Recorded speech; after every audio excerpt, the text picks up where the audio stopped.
आप सब बढ़िया होंगे। मेरे चैनल में आप सबका बहुत बहुत स्वागत है। आज की सुबह हम लोग स्टार्ट करेंगे स्टैचू ऑफ यूनिटी से। तो यहाँ पर हमने टेंट हाउस लिए हुए हैं, ये पूरी टेंट सिटी है। तो आइए मैं आपको दिखाती हूँ मेरा टेंट कैसा है। तो ये आप देख सकते हैं कहीं कहीं इन्होंने गज़ीबो बनाए हुए हैं। ये यहाँ पर कुछ टेंट्स हैं। तो यहाँ से statue of unity hardly 5-10 minute की दूरी पर ही है। तो आइए मैं आपको अपना टेंट दिखाती हूँ। ये यहाँ से मेरे रूम की स्टार्टिंग है। यहाँ पर हमने 2 टेंट्स लिए हुए हैं। ये एक बेड है, ये 2 बेड है। ये यहाँ पर एसी है। ये यहाँ पर इन्होंने प्रॉपर चाय कॉफ़ी के लिए दिया हुआ है।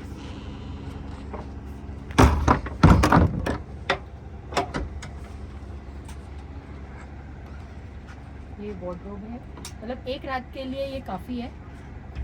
ये आप देख सकते हैं, ये चेंजिंग रूम है। इसमें गीज़र है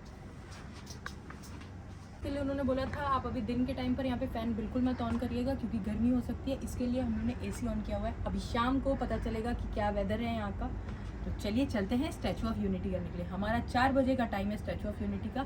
थोड़ा सा लेट हो गए हैं। स्टैचू ऑफ यूनिटी में बहुत ज़्यादा चलना पड़ेगा। इसके लिए मैंने बहुत आज कम्फी ड्रेस पहनी है ताकि मुझे कोई भी प्रॉब्लम ना हो।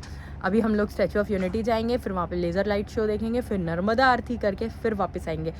तो अभी कम से कम हम 4 से 5 घंटे बाहर रहेंगे। अगर मैंने शू पहना या कुछ और पहना तो मुझे थोड़ी सी प्रॉब्लम होगी। तो ऐसे स्लीपर पहनूंगी तो कंफर्टेबल रहूँगी तो आप लोगों को ज़्यादा से ज़्यादा दिखाऊंगी स्टैचू ऑफ यूनिटी के बारे में। पहले तो मैं बता दूँ, statue of unity world tallest statue है। इसके लिए हम लोगों को प्राउड फील करना चाहिए कि टॉलेस्ट स्टैचू हमारे कंट्री में है। तो अभी चलते हैं, फिर मैं आपको वहाँ पे दिखाती हूँ। तो मेरे पीछे आप देख सकते हैं ये पूरा टेंट सिटी है। मेरा रूम नंबर उन्होंने बोला था 114, इसका मतलब 114वां कमरा मेरा है। तो अभी और भी आगे कमरा है। हाँ, तो ये 14 है, ये 115 है। तो अभी आगे और सारे रूम है। तो मतलब एक जगह पर इतने सारे टेंट्स हैं, बहुत अच्छा है। एक मिनट मैं अपने हस्बैंड से इसका रेट पूछ के जाती हूँ कितना है। 3500। हाँ, तो उन्होंने बोला एक रूम का चार्ज है 3500, एक दिन के लिए वर्थ है। तो चलिए चलते हैं। चलिए, यहाँ पे सिर्फ रहने आ रहे हो, खाने नहीं लेते हो तो 3500 है। हम लोगों ने इसमें डिनर और ब्रेकफास्ट इंक्लूड कराया तो समथिंग 5000 समथिंग का पड़ा है मुझे रूम। तो भी मैं कहती हूँ वर्थ है और बहुत अच्छा है। आपको मैं यहाँ के स्ट्रीट्स दिखाती हूँ, बहुत अच्छे से डेवलप किया हुआ है। आप यहाँ की स्ट्रीट्स देख सकते हो। और ये मैं जहाँ पर रुकी हूँ वहाँ का है। अभी आप ये बैक साइड देख रहे हो तो इसके लिए आपको दिख रहा है थैंक यू, विजिट अगेन।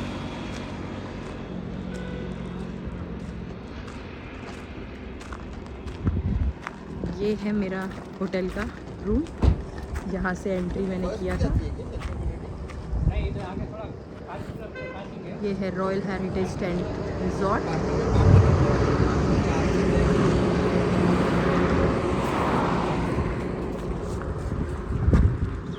तो यहाँ से स्टार्ट होता है एकता द्वार।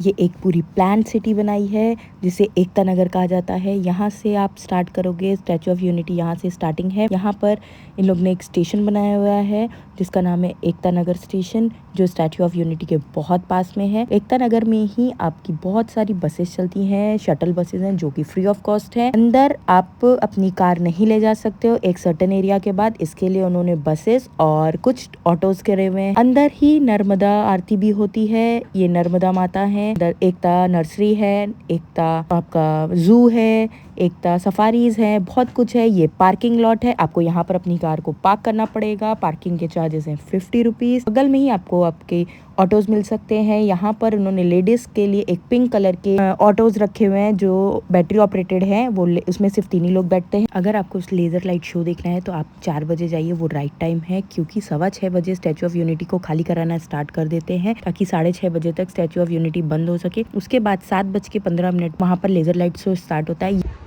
हमारे भारत की शान सरदार वल्लभ भाई पटेल का स्टैचू का केवड़िया में बहुत बहुत स्वागत है। केवड़िया ये है गुजरात में। केम छो मजामा। तो अभी हम लोग आए हैं स्टैचू ऑफ यूनिटी। बहुत दिन से हमारा प्लान चल रहा था स्टैचू ऑफ यूनिटी आने का, मेरा हो ही नहीं पा रहा था। अभी पहल साहिबा के स्कूल में ग्रेड 1 में इनके जीके में आया था, तो मैंने सोचा इस बार तो मैं उनको पक्का लेके जाऊंगी, और वैकेशंस भी आ ही गए थे तो हम लोगों ने प्लान किया और आज आ ही गए। पर पार्किंग से अंदर आने के लिए बस सर्विसेज हैं, वो फ्री ऑफ कॉस्ट हैं, वो गवर्नमेंट की बसेस हैं। यहाँ पे पिंक कलर के कैडी टाइप की ऑटोज़ चलते हैं, उसके चार्जेस हैं। हम ऑटो से आए थे क्योंकि पापा है हमारे साथ है, वो ज़्यादा वॉक करके नहीं चल सकते थे। पार्किंग का चार्ज है 50 रुपीज़, और जो कैडी ऑटो जो भी चलता है वो आपको स्टैचू ऑफ यूनिटी के बाहर छोड़ देगा। उस एरिया को बोलते हैं एकता नगर। और स्टैचू ऑफ यूनिटी सुबह 8 o'clock खुलता है और शाम को बोला 6:30 बजे के आसपास। आप स्टैचू के पास नहीं जा सकते हैं, बाद में यहाँ पर लाइट शोज़ होते हैं। तो अभी बस हम लोग अंदर जाने ही वाले हैं। तो मैं आप सबसे यही कहना चाहूँगी, अगर आप यहाँ पर आ रहे हैं तो कंफर्टेबल शूज़ पहनिएगा, क्योंकि चलना बहुत पड़ता है। और सीनियर सिटीजन्स के लिए यहाँ पर व्हील चेयर्स और इन सब का बहुत अच्छे से अरेंजमेंट्स हैं, तो आप आ सकते हैं। आप सीनियर सिटीज़न को भी लेके आएँ, ये बहुत ज़्यादा अच्छी जगह है हमारे सीनियर सिटीजन्स के लिए भी और हमारे लिए, हमारे बच्चों के लिए भी। ठीक है, से बुर्ज खलीफा वर्ल्ड की टॉलेस्ट बिल्डिंग है, वैसे ही स्टैचू ऑफ यूनिटी वर्ल्ड का टॉलेस्ट स्टैचू है। तो ये हम सब के लिए बहुत प्राउड की बात है। सरदार वल्लभ भाई पटेल जी का यहाँ से एंट्री है। अभी हम लोग अंदर जा रहे हैं।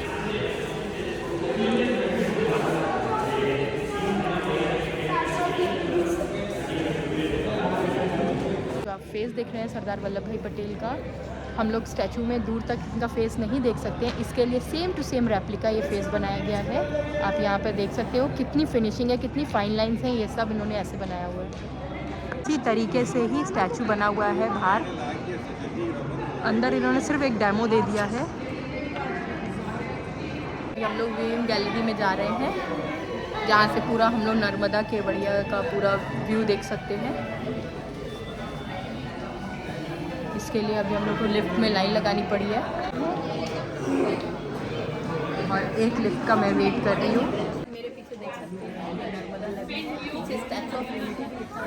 हम उस जगह भी जा सकते हैं। यहाँ पर डैम भी है, मैं अभी आपको डैम दिखाती हूँ।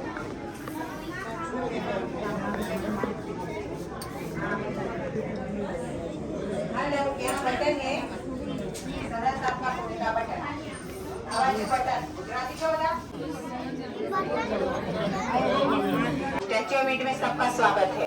अभी आप सरदार साहब के दोनों नीचे से लिफ्ट लेके आए, दो पैरों के अंदर से लिफ्ट चलती है, और 38 सेकंड में 45 फ्लोर पर आ गए। पता नहीं चला ना? आपके कान बंद हो गए क्या? नहीं। लिफ्ट ओटिस की है, बुर्ज खलीफा में दुबई में 1 नंबर की लिफ्ट है। ये सेकंड है, इंडिया है, बराबर। यहाँ से ऊपर 15 फ्लोर 150 फीट है, लिफ्ट नहीं सीढ़ी है। वर्कर जा सकते, आप या मैं। सरदार साहब के सर में नहीं जा सकते, 70 फीट का फेस है, और सर में कोई किसी को नहीं बैठना है, दिल में ही रहना है, बराबर। मैं भी नहीं जा सकते, आप भी नहीं जा सकते। ये जाली वाला पूरा पोर्शन जो दिख रहा है सामने, वो सरदार साहब का जैकेट बंडी बोल सकते हैं। 45 फ्लोर 135 मीटर। आउटर लेयर पूरा मेटल है, ब्रॉन्ज, बराबर। वो सॉल है। आउटर लेयर पूरा मेटल है, ब्रॉन्ज। 85% कॉपर, 55% टीन, झिंक और लीड। तो सरदार को जंग लगेगा नहीं, जंग नहीं लगेगा, ऐसा सरदार ने पहले काम कर दिया था, तो अभी तो नहीं लगेगा ना। 6/5 की स्किल से 6/5 भूकंप भी झेलेगी, अर्थक्वेक भी। जोन 3 में आता है, भूकंप एरिया नहीं है। 200 किलोमीटर की स्पीड से विंड आ गई 180, तो भी झेलेगी। सरदार की स्टैचू वर्ल्ड में टॉलेस्ट, वर्ल्ड में टॉलेस्ट है ना, पता है कि नहीं? मोदी जी ने बनाई तो टॉलेस्ट ही होगी। 182 गुजरात की विधानसभा की सीट है, 182 सीट। सरदार की स्टैचू बनाई क्योंकि उन्होंने भी पूरे भारत को एक किया था, बराबर। गांधी जी से पहले कारावास में गए थे, तो भी सरदार को किसी ने पहचान नहीं दी, इसलिए स्टैचू ऑफ यूनिटी बना के एक सम्मान के रूप में खड़ी की। आगे दिख रहा है ना, सरदार सरोवर डैम है, नर्मदा नदी। वो डैम का प्रोजेक्ट सरदार ने 1946 में आजादी से पहले देखा था। यहाँ एक डैम बना दे तो कच्छ में पानी जाए। यही डैम का पानी कच्छ में तो गया, पर राजस्थान बालमेर तक मोदी जी ने पानी पहुंचाया। सरदार का सपना संपूर्ण पूरा भी हुआ। पीछे पानी दिख रहा है आपको, वो पानी है 214 किलोमीटर कैचमेंट एरिया। गुजरात में 3 साल बारिश नहीं गिरी, तो भी देख सकते इतना पानी है। गुजरात की लाइफ लाइन। आपकी राइट साइड पर पर्वतमाला, इस तरफ सातपुड़ा 6 किलोमीटर महाराष्ट्र। आपकी लेफ्ट साइड पर विंध्या 45 किलोमीटर एमपी। आप गुजरात में खड़े हो। डैम की हाइट है 146, लंबाई 1210 है और डैम में 30 गेट है। एक गेट का वजन 450 टन। 6 मानवे में एक गेट की कैपेसिटी पानी निकालने की क्षमता 1 लाख क्यूसेक पानी पर सेकंड। 30 खोले तो 30 लाख पर सेकंड। पूरे खोल दिए तो बारिश में पानी आ सकता है। बराबर। डैम के डाउन स्ट्रीम में नदी के बीचों बीच साधु नाम का आइलैंड था, उसको कटिंग करके एलएनटी ने बनाई। ये पूरी स्टैचू एलएनटी ने 46 मंथ में बनाई। एक वर्ल्ड रिकॉर्ड एलएनटी को दिया। 250 इंजीनियर, 4000 से ज्यादा वर्कर, तब 46 मंथ में बनाई। पर स्टैचू की डिजाइनर जिन्होंने बनाई थी उनका नाम राम सुथार जी था। जब डिजाइन लिया था तब उनकी एज उम्र थी 90 साल। अभी उनकी उम्र 99 साल के है। राम सुथार पद्मश्री और पद्म विभूषण अवार्ड से सम्मान दिया है। उनके बेटे का नाम है अनिल सुथार। अयोध्या में राम लल्ला की मूर्ति उन्होंने ही बनाई है। बराबर। और मंदिर का कंस्ट्रक्शन एलएनटी ने किया। ये व्हाइट दिख रहा है सामने, पूरा स्ट्रक्चर जो है व्हाइट दिखेगा। स्ट्रक्चर स्टील है, ये सॉकअप है, हवा आ गई ज्यादा स्पीड से तो ये पकड़ सकता है। Outer layer 17 metric ton bronze है। 6500 से ज्यादा प्लेटें ज्वाइंट है। हर एक पार्ट पर येलो कलर के टैग है। हर जगह पर कोई भी डैमेज हो जाए कोई पार्ट तो नंबर से ही रिप्लेसर हो गया ना, खराब हो गया तो। इतना पोर्शन खुला रखा। कोई भी इमारत जो रहती है उसको भूकंप से ज्यादा हवा का प्रेशर रहता है, विंड का रहता है कि नहीं। हवा बाहर निकल जाए, बाहर का देख सकते हो। सदर के ही चेस्ट में और उनका ही प्रोजेक्ट आपने डैम देखा। व्यक्ति भी ऐसे थे, सबको दिल में रखते थे, तो ही अखंड भारत का शिल्पकार था। इसलिए स्टैचू ऑफ यूनिटी, एकता की प्रतीक। अभी आप पैर में जाओगे, म्यूजियम में टिकट में इंक्लूड वैली ऑफ फ्लावर, फूल का बगीचा, और शाम को लेजर शो। लेजर शो के लिए SOU campus, project mapping SOU campus, ये project mapping helipad ground selection किया होगा, वहीं आपको बैठना है। ओके, आप सबकी यात्रा सफल रहे। भारत माता की जय। वही डैम है जिनकी वो बात कर रहे थे। ये अभी 2 महीने के लिए बंद किया गया है। यहाँ पर क्रूज चलते हैं।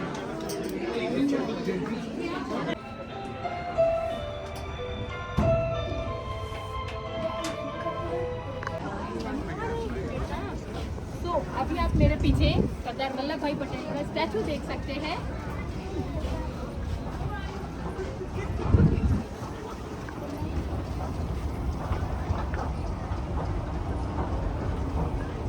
कितना बड़ा है, मुझे देख के ऐसा लग रहा है वो मेरे ऊपर ही गिर जाएगा।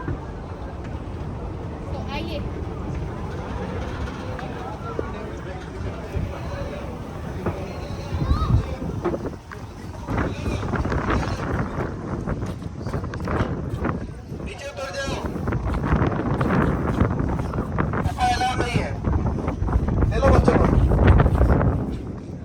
पीछे आप ये उनका पैर देख सकते हैं। मैं तो उसमें इतनी छोटी सी लग रही हूँ।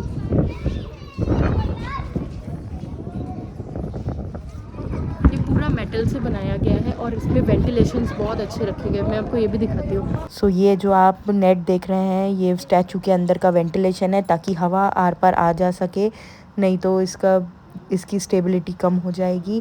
ये हर जगह जहाँ पर ड्रेसेस के फोल्ड्स दिखाए गए हैं वहाँ इन लोगों ने इस तरीके के नेट्स दे दिए हैं ताकि हवा आर पार जा सके।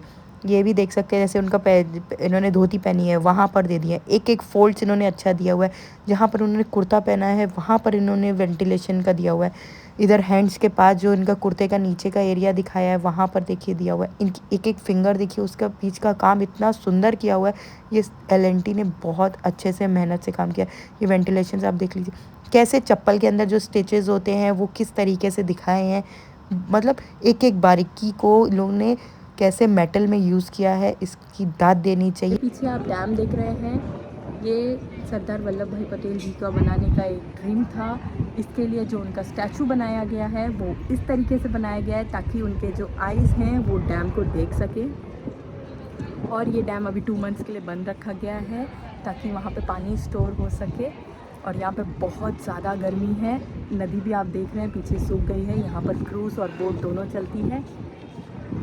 स्टैचू बहुत बड़ा है, बहुत ज़्यादा बड़ा है। अभी भी मैं उसको पूरा सही से नहीं देख पाई हूँ, तो अभी मैं थोड़ा कोशिश करती हूँ।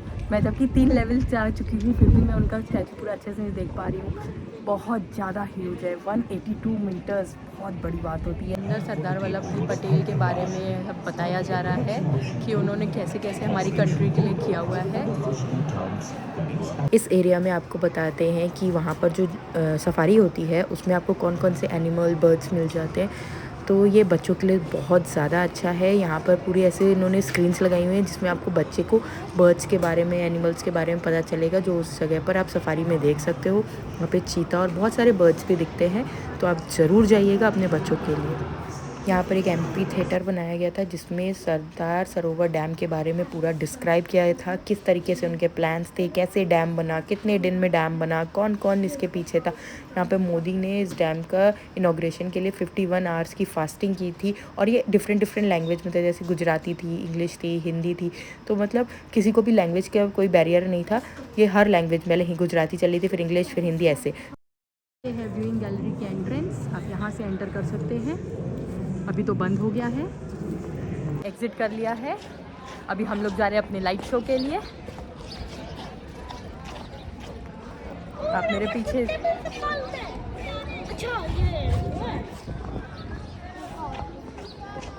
जा रहे हैं लेज़र लाइट शो के लिए सीट्स लेने। अंदर का कैंटीन है, यहाँ पे स्टारबक्स भी है। पिज़्ज़ा का ऑर्डर दिया है साइडर पहल के लिए, और आगे इधर गुजराती थाली, जैन थाली बहुत अच्छी मिल रही है। लाइन देख रहे हैं, ये थाली के लिए लाइन लगी हुई है। इधर स्टारबक्स भी है, अमूल का यहाँ पर ज़्यादा है। हमारा पिज़्ज़ा, मार्गरीटा पिज़्ज़ा। पीछे आप स्टैचू ऑफ यूनिटी देख सकते हैं। यहाँ पर अभी सनसेट हो रहा है पीछे, और लाइट शो स्टार्ट होने वाला है। ऑलमोस्ट पूरा फुल हो चुका है, बहुत ब्यूटीफुल व्यू आ रहा है। आप पीछे क्राउड देख सकते हैं। यहाँ पर इसके चार्जेस हैं लाइट शो देखने का।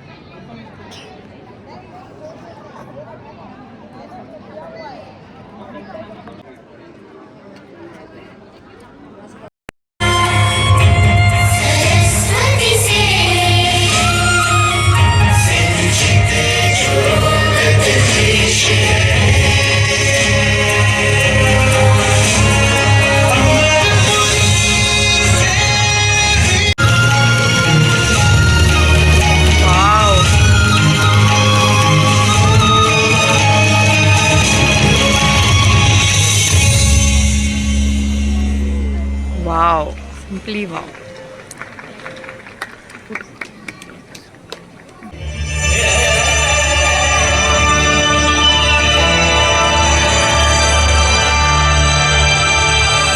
विनम्र किसान का बेटा था वो दृढ़ता का भंडार।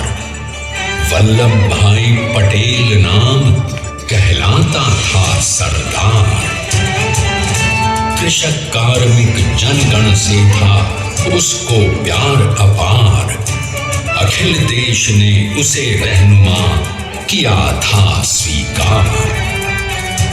गांधी बापू का शिष्य, सत्य अहिंसा का अवतार, किंतु एक भारत करने को धर लेता हथियार। लौह पुरुष संबोधन था वो लोहे की दीवार। तेज पुंज तुम, शक्तिपीठ तुम, बल का सागर अपरंपार। ऋणी देश का नम्र नमन तुम स्वीकारो सरदार।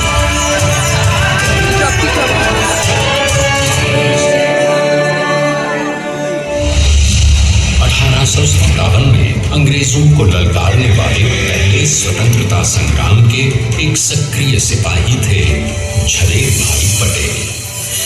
करमसद गांव के इस बहादुर देशभक्त किसान और उनकी पत्नी लाड भाई के 5 बेटों और 1 बेटी में से चौथे अपनी हाई स्कूल की शिक्षा पूरी की।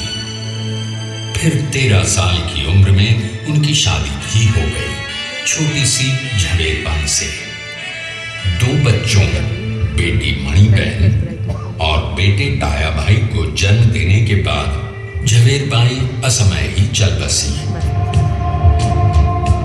सदी बदलने और 20वीं सदी आने पर उनका जीवन भी एक चमत्कार की तरह बदला। पीटर का इम्तिहान पास करके वो वकालत करने लगे, पहले गोधरा, फिर आणंद और उसके बाद अहमदाबाद में। मगर जल्द ही वकालत छोड़कर वो बैरिस्टर बनने की इच्छा से इंग्लैंड चले गए। लंदन में बैरिस्टरी में अव्वल आने और वजीफा जीतने वाले वो अनोखे भारतीय थे। अब तो अहमदाबाद की वरिष्ठ अदालत में बैरिस्टर पटेल की जिरह और जीतों की धूम मच गई।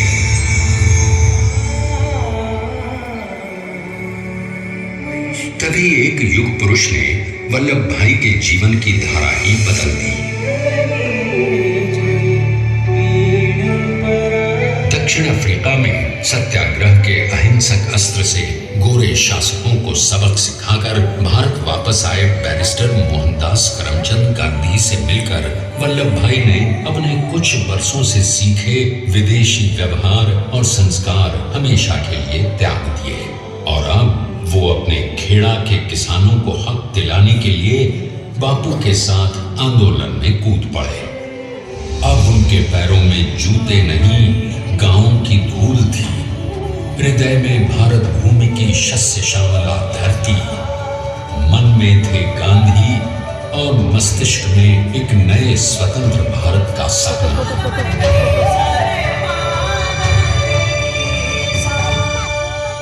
तभी बारडोली के मजबूर मजलूम किसानों की यातना का समाचार उनके पास पहुंचा। तुरंत वल्लभ भाई वहां पहुंचे और यूं शुरू हुआ भारत का सबसे बड़ा और सफल किसान आंदोलन बारडोली। वल्लभ भाई ने बारडोली के 87,000 किसानों को ऐसा अटल अडिग अचल मनोबल दिया कि अंग्रेजी सरकार हिल गई और 1 बरस के बाद उनका लगान माफ कर दिया गया। अब तो पूरे देश में लोग वल्लभ भाई के नाम की कस्में खाने लगे। स्वयं महात्मा गांधी ने कहा, अब वल्लभ भाई मेरे शिष्य या साथी नहीं, सारे देश के सरदार हैं और देश को मिल गया एक अनोखा असरदार सरदार।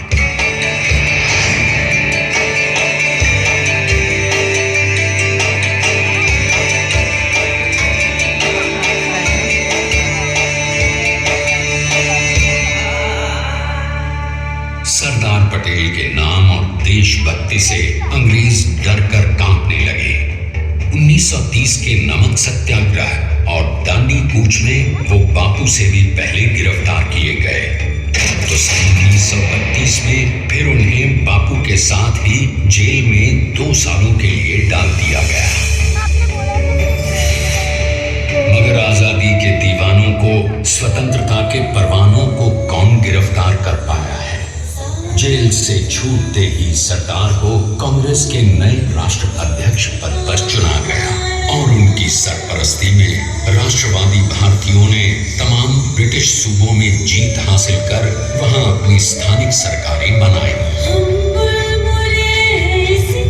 किंतु सरदार का सपना केवल सरकार बनाना नहीं था, उनका स्वप्न तो था एक ऐसे नए भारत का जहां हर रंग, हर रूप, हर जात, मजहब, तबके का हिंदुस्तानी एक साथ मिलकर एक ऐसा नया भारत बना सके जहां पूर्ण स्वराज के साथ सारे समाज को इसकी पहली रणनीति थी भारत को अंग्रेजों की गुलामी से आजादी, ताकि भारत के लोगों की अपनी सरकार सबके साथ और सबके विकास के लिए काम कर सके।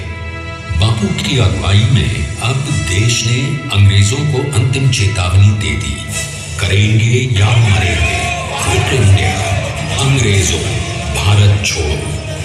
बस फिर क्या था, संघर्ष की रणभेरी बची।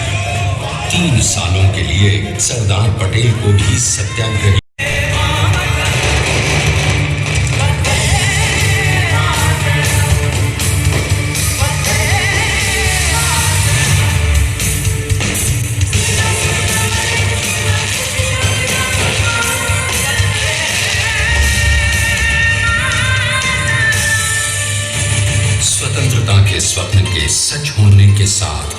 अब सरदार पर कई एक नई जिम्मेदारियां थीं।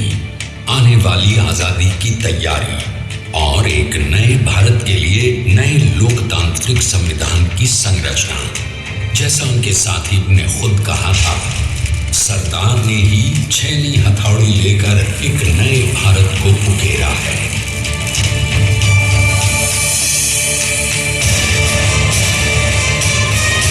स्वाधीनता तो प्राप्त हुई, लेकिन खंडित भारत में भी उड़ते विभाजनवादी अंधकार को अभी दूर करना था।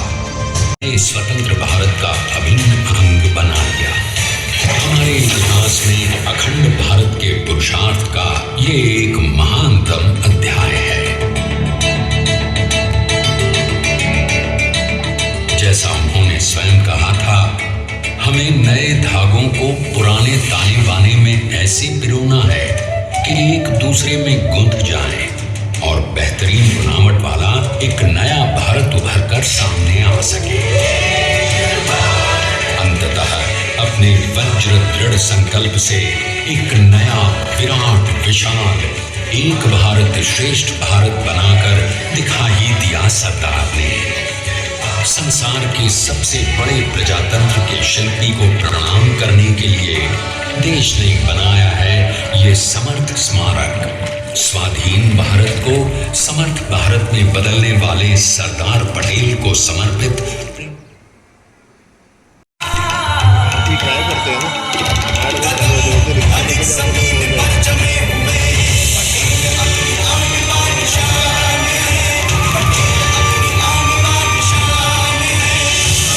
अभी हम लोग नर्मदा आरती के लिए आ गए हैं। स्टैचू ऑफ यूनिटी का फिनिश करके वहाँ से कुछ हार्डली 5 किलोमीटर्स पे था, तो इजीली वहाँ से ऑटो मिल जाते हैं नर्मदा आरती के लिए। ये आरती कुछ 15 मिनट्स की है। यहाँ से करके हम अपने टेंट सिटी जाएंगे। बच्चे बहुत ज़्यादा थक गए हैं, बस हमने कहा यहाँ तक आए, आरती तो करना चाहिए ना नर्मदा नदी की, बस करके निकल जाएंगे। चलिए आपको दिखाते हैं नर्मदा नदी की आरती।